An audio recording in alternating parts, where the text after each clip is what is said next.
Ungeniache nizungumze, nimalize, na mimi nimekuomba wewe kama mfariji, hebu tusikilize tunasema nini, alafu baadaye utatujibu.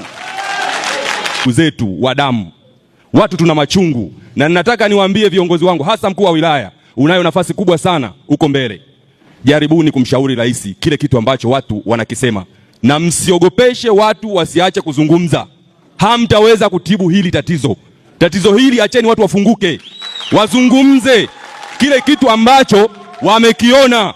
Tumezika watu leo, huwezi kuzungumzia habari ya mwendokasi wakati umenizika mimi. Mwendokasi shingapi?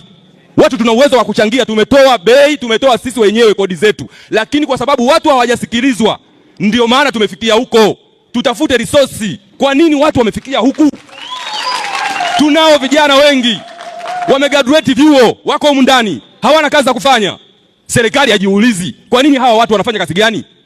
Wapeni vijana kazi za kufanya, wapate kitu cha kupoteza. Hamtaweza kuona hichi kitu kinaingia. Watu wanaingia barabarani, hawataweza kuingia kwa sababu hawana cha kupoteza, na ndio maana unaona vijana wengi wanaingia barabarani, hawana cha kupoteza. Na serikali wanapokuwa wanapeleka mawazo yao, hawasikilizwi.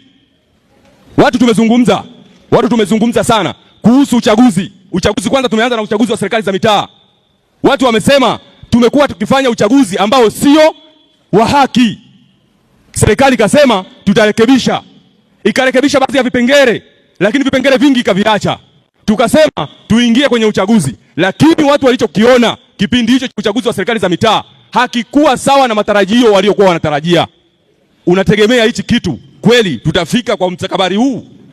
Ndugu zangu viongozi, nchi imevimba, wala tusidanganyane. Nchi imevimba haswa, na watu hapo wanashindwa tu kuzungumza.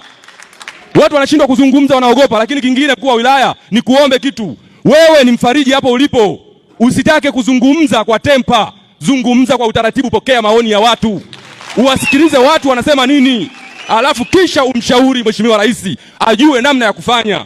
Hebu tujaribu twende sawa. Hii nchi ni ya kwetu sote. Hii nchi